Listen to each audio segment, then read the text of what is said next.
Welcome to the channel. Today I'm going to be making the Higgs mask, or my version of it anyways, out of EVA foam, from the video game Death Stranding. It's it's different. If you haven't played it, don't know anything about it, check it out. You may hate it, but I think you figure that out pretty quickly. But yeah, it's something else. So let me know what you think of the game in the comments below. I am planning on doing a full cosplay on this.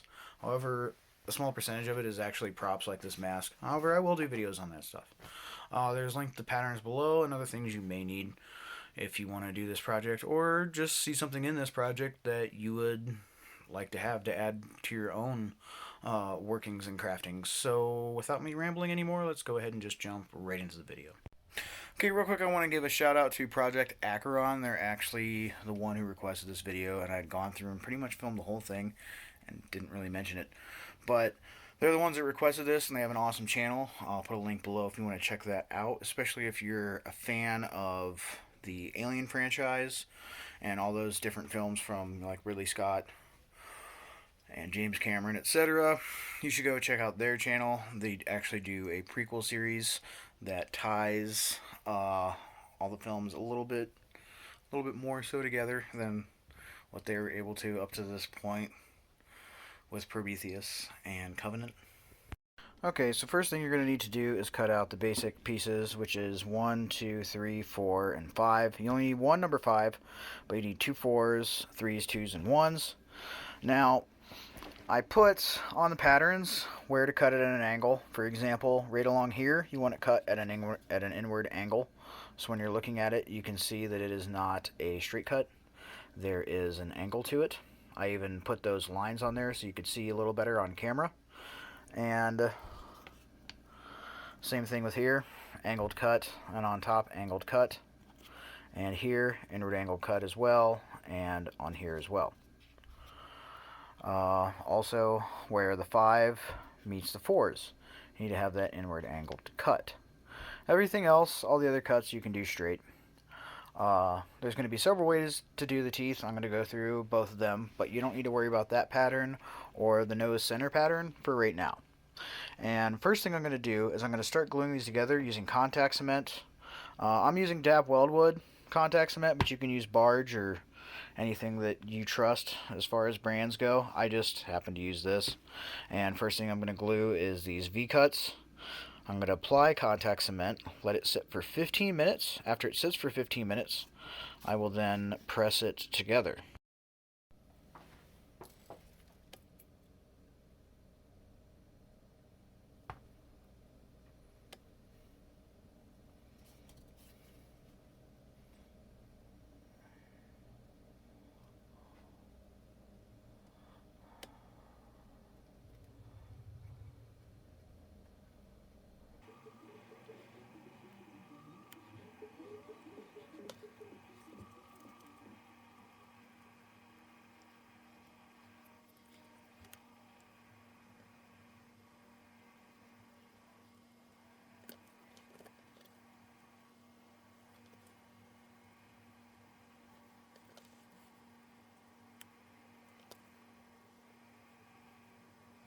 And a real quick note, if you haven't done this before, I don't put a whole lot on there. And if you happen to blurb some over on the outside edge, you can always wipe that off.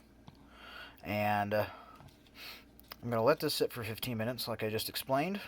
And I also did the 2 and the 3 where they join together. And after that, I will stick them together.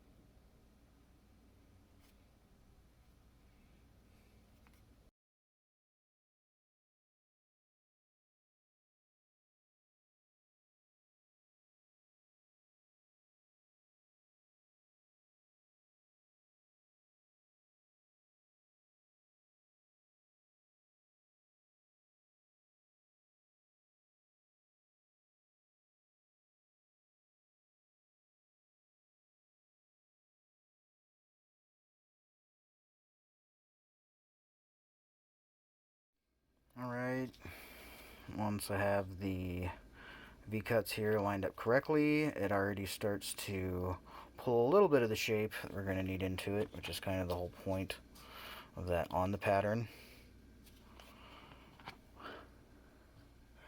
And there is the 2 and 3 pieces. And next, I'm going to apply contact cement and attach these combined pieces to the number 1s.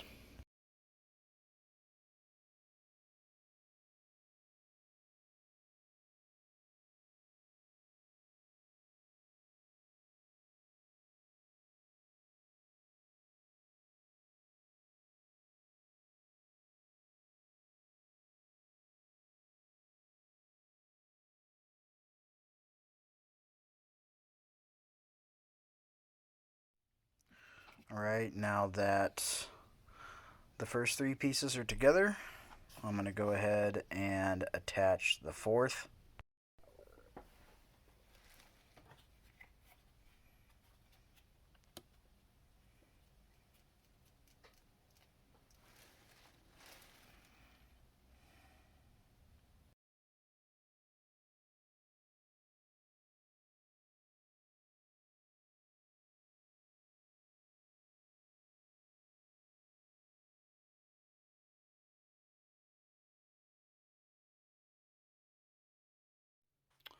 Okay, now that I have curved, as you probably noticed before sticking this together, it just helps because you kind of have to push this bottom one in a little bit to get the registration marks to line up, but that's what helps it to have that nice curve right there where you want it. And then the contact cement helps to hold that in. Next, I'm going to glue the center together along here.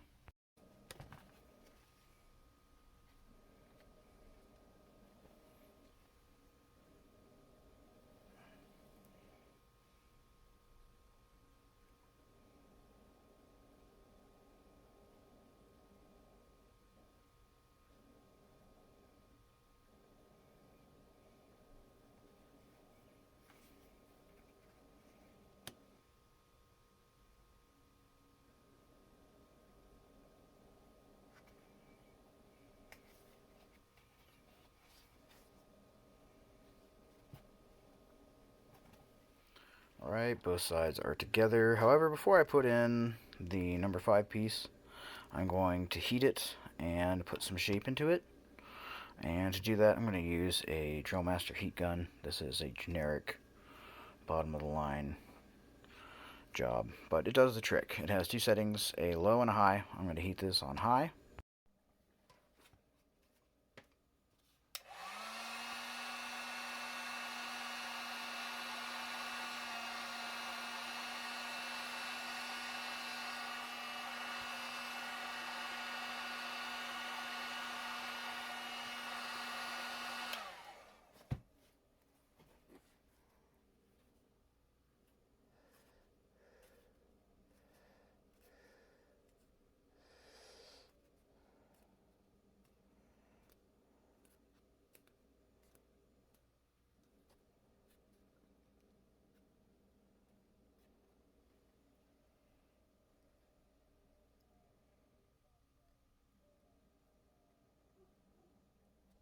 Okay, now that the jaw piece is shaped, I'm going to go ahead and heat and curve the number 4s a little bit as well prior to gluing them together.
Okay, now the basic shell is glued together. However, I'm going to go through and do some further heat forming. Help pull out some cheekbones and stuff like that, and put a little bit more shape into this overall. Alright, so the first thing I'm going to work on here with the heat gun is finishing rounding out this jaw right here.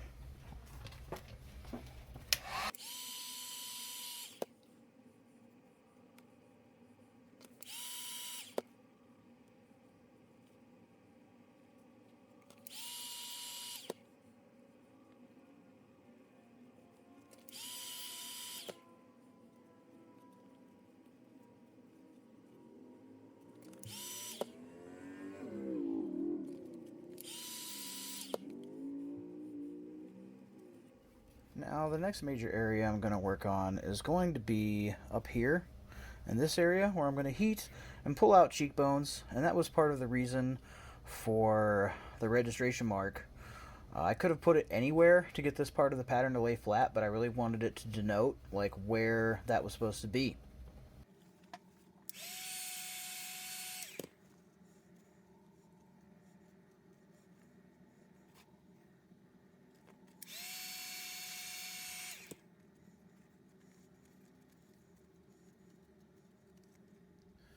And then the final main area, well, initial main area that I'm going to work on is right where the number 2 and the number 1 meet. I'm going to heat this area here and put a bit more of a skull shape into it.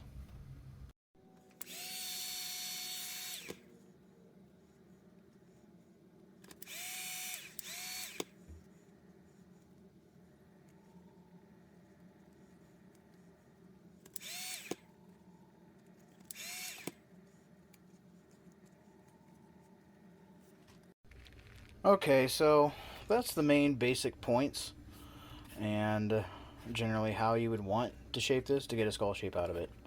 Cheekbones, heat and round off this area, get that angle there for the nose, and then finish off the jaw.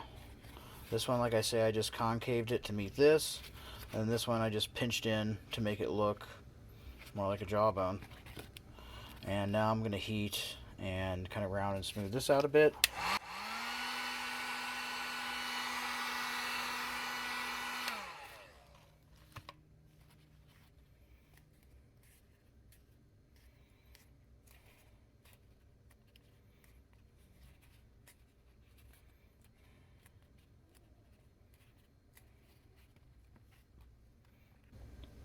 Okay, so that's all the stuff for what I call the basic shape that you're going to heat form into it if you're following along making this yourself.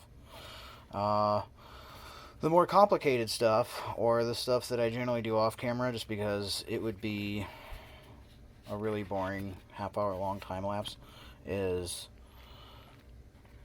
gradually heating it little by little and getting it to conform to my face so that it will fit nicely and won't be uncomfortable.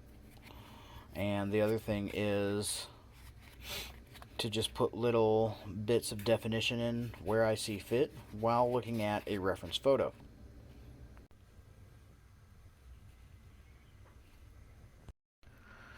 Okay, I've got as much of the tweaking that I can get done as far as heating.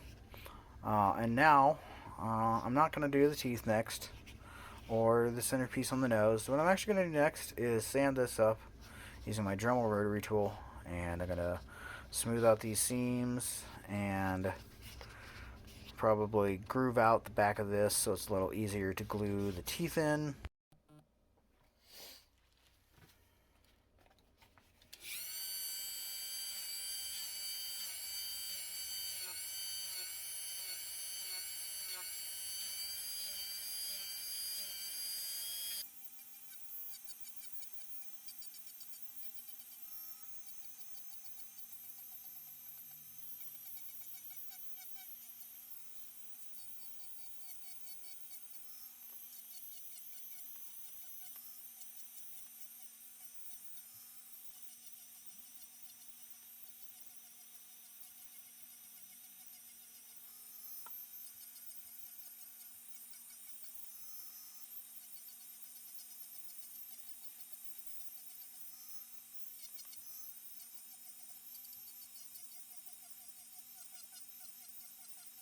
Alright, now that I have all my sanding done, and I've also rounded off the backside as well as the front, and smooth out the seams as much as possible. And I also got the backside of the mouth area here where the teeth are going to get glued in. Next, what I'm going to put in is the nasal piece. This is also 5mm foam, just like everything else. And that's going to be glued in here with some super glue.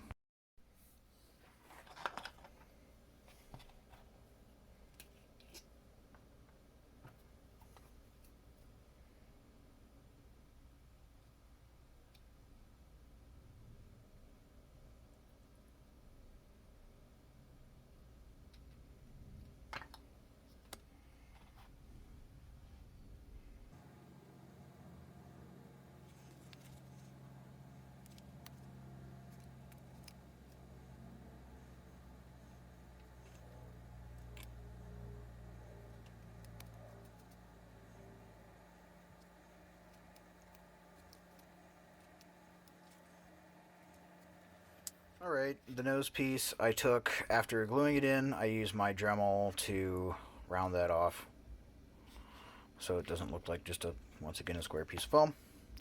And next, you're going to need to cut out and make the teeth.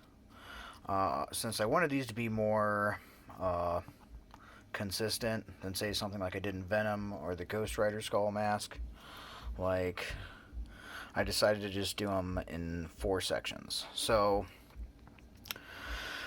you have your pattern. You'll notice I put these dotted lines. What I'm going to do is take the X-Acto knife and score the foam. I don't actually cut all the way through it, and then I use the heat gun to open up the scoring.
Alright, I glued in my top 2 rows of teeth. Now, when I did this, I did use contact cement. I glued in 1/2 by starting lining it up with the center seam and then gluing it in, and then did the other side. Now, it was a little wonky, so I had to use the heat gun and kind of move and shape it until I got it even where I wanted it. And once I did that, I put some super glue on the back side here and sprinkled a little bit of baking soda in that to help the super glue cure and harden up faster, and that will help this, of course, hold its shape. I'm going to go ahead and repeat this process with the bottom teeth.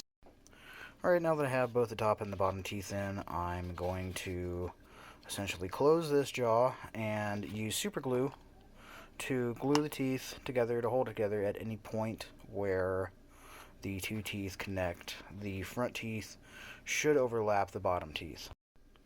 And there we go. Top and bottom are now together.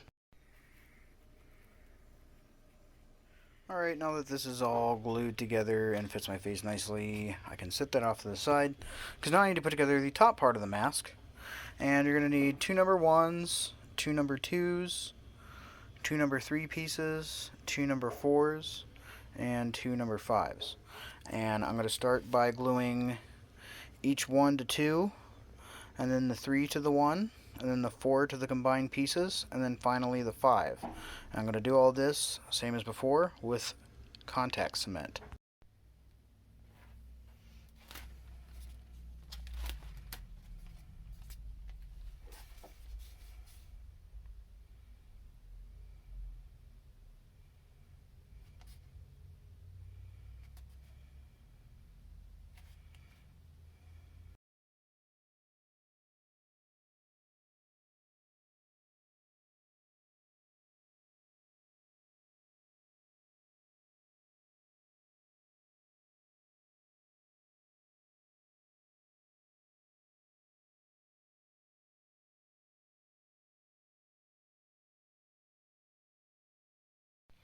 Alright, I have put the two halves together, and next I'm going to start heat forming it and shaping it, and making the eyes a little more pushed in and the nose a little bit more rounded over.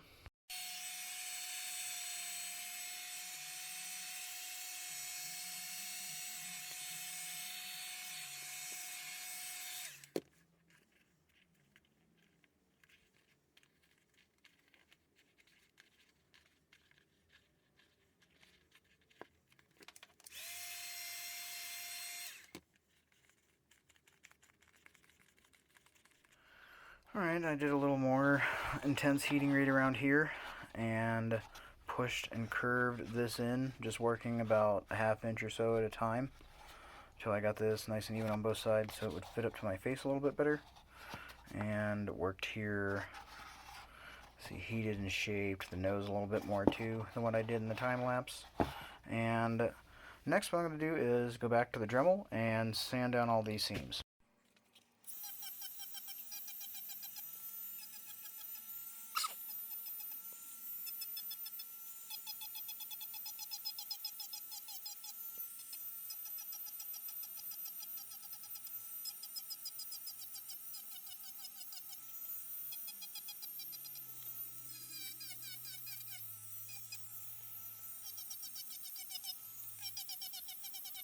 Okay, I've applied contact cement around the nose area and the nasal pattern on the back of it, because next I'm going to glue in my nose covered pieces that are going to go in the back. I didn't put them in at this point. This is essentially an optional thing, depending on what you want to do with your particular mask. You don't have to mount the two together. You don't have to do that if you don't want. You can put a couple pieces of elastic, say one to go from here up around the top of your head, and one from here to go around the back of your head right behind your ears, and then put one piece of elastic on this. You can put this on first and then this one on second, overlapping. I'm probably going to end up gluing these two together, but if you just want to make this separately for like a display piece or something, if you're a gamer or just a sci-fi geek and you're really into this game and this character, that's always an option. But yeah, I'm probably going to glue both of mine together ultimately. Alright, after I put in my pieces here, I heated them from the backside and used my pinky, just kind of push them down in to give them a little bit of depth and definition. And now I went and figured out where I needed to put the nose, how high up it needed to be on this. And I did this by putting a strap of elastic to the shell, putting the shell on my face in the mirror, and then holding this in place and figuring out just about the height that I needed it, and then making a mark there. And I have glued it on, but just in this area here, okay, it's about a ½ inch by ½ inch square is about the amount of contact cement I put on. And that was so that I could go back in front of the mirror a second time, put it back on, and then line this up where I needed it to be on my face. And then I put marks here where I need to actually glue each of these sides so that it's even and matches up with the contour and the shape of my face. I have my bottom piece glued on to the top, and at this point now I'm completely and totally done with all of my heat forming, all of my shaping, all that stuff. And now that I can finally cover up these two holes. I've been waiting till the end because I needed this to be glued onto here and make sure that everything was heated and tweaked even, because once I glue these cover pieces on here, it's going to be very hard to try to get any different heat shape out of it. So that's the last thing as far as the main pattern. Alright, so I've finished putting in the cheek pieces, and just like before, I heated and pushed these in, this time with my thumb. That's going to give them a little bit more depth. Now we're going to move on to the finishing and painting of the mask. Okay, next I have moved on to covering my seams. This is optional, you don't have to do it, but I like to. And I'm using Alex Plus by DAP, the same brand that makes the contact cement that I'm using.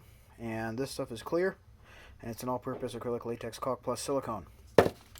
I actually take mine out of the tube, put it into a Tupperware, and I cover that up with some saran wrap so it doesn't dry out and I get the most value for my money. Then I have a container here with just some tap water. And I'll get a little bit of my finger, spread it on, and then use the tap water to smooth it out as much as possible. When it's wet like it is now, you see it's white, but as it dries, it will become clear, and that'll let you know that it's dry and ready to continue with your sealing and painting and whatever.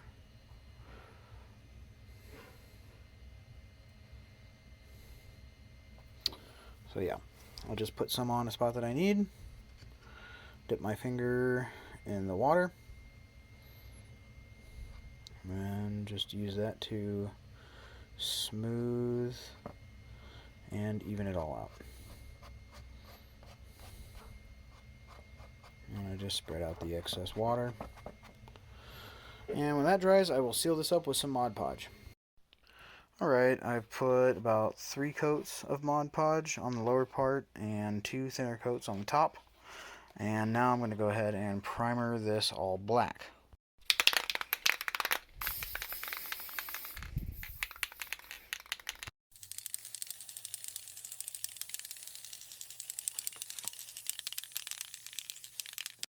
Okay, I had some spray paint malfunctions, however I did get it painted, and there was a couple areas like in between the teeth where I had to use a brush and finish the primer that way, but now it's done.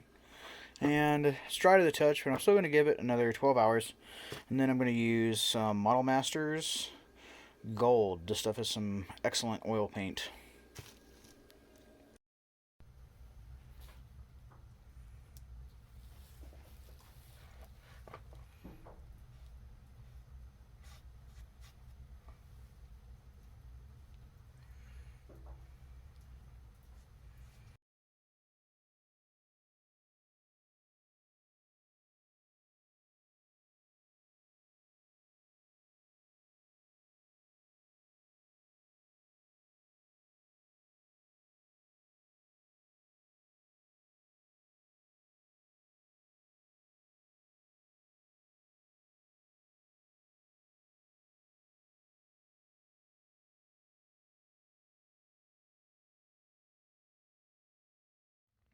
Alright, so it's finished.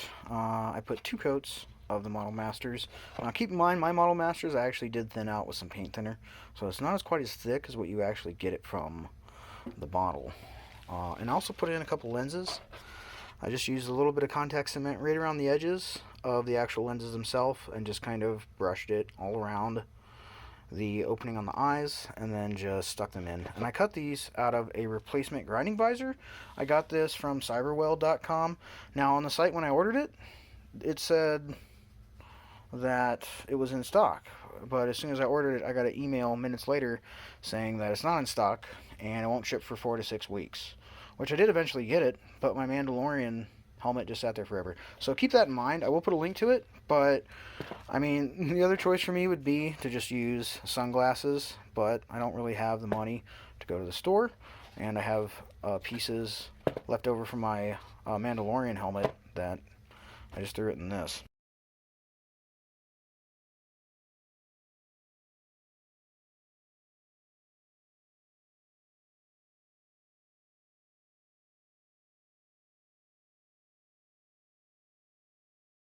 Okay, so that's pretty much going to wrap it up for this video.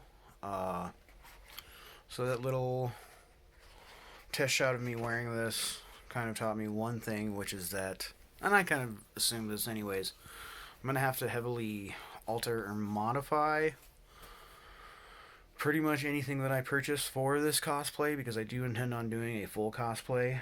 Gonna make the knife and a few other props and pieces from it. However, a lot of it is just, kind of tactical looking clothing.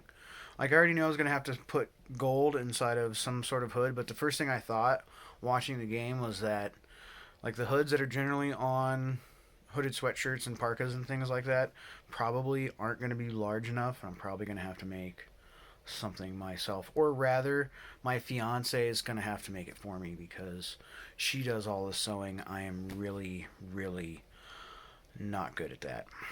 But, yeah. And then finding a gold for the hood, too, that will match the color of gold I put on the face. But aside from that, I'm pretty excited. If anybody out there enjoys this game and the lore and stuff behind it, leave a comment below.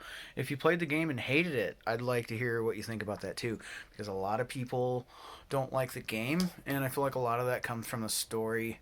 But a lot of the story too is kind of up for interpretation, and certain parts of it, I don't really know how I feel about it. I can't tell if I think it's awesome or if I hate it. I mean, the entire game and the story itself kind of made me think of, like, a weird nightmare that I had had. I don't know. It's very surreal and strange, but I definitely have, this connection to it, and I really like it, I think. Ah, man. It's such a different franchise from something like Star Wars that's so black and white and basic, essentially, that it takes a bit of thought. I don't know. Either way, I'm doing the cosplay. One thing I will say about the game is that the first time I saw Higgs, so for example, if you've played it, whenever he puts the black part of his mask on Fragile, you see it's actually not really black. It's gray and there's lenses and all this stuff, but the way it's portrayed in the game up to that point, whenever they show him, I didn't even think there was a mask underneath the gold lower skeletal part. I thought the lower golden skeletal part was just kind of floating in air, kind of like Darth Nihilus style over this faceless, shifting, like, entity that used to be human. So whenever his mask comes off in that scene with Fragile and you get to see his face, I mean, I was really disappointed at first. And then the next reaction was, I don't like this guy's face. I really want to punch him in his face. And then I realized that was kind of the point. Like, they pick someone. He's, the villain, essentially. They pick someone that makes you want to punch him in the face. So, kudos. But, yeah, that was why I didn't put any of the stuff. Because, whenever he takes that off and puts it on her, you can see all these details that when he has the hood on, you don't see any of that. You can kind of see, after watching and rewatching again and again and again, turning up the brightness, you can kind of see, like, the lenses that would be covering his eyes kind of flash as light plays across the character as it moves in the game. I also understand it's a game. It's not like I'm trying to make something based off of somebody's computer-generated 3D model. But yeah, hopefully you guys enjoy this video. Hopefully everybody is staying safe and sane and healthy, and is getting through this as best as possible. I want to thank each and every one of you for watching, and as always, have a great day.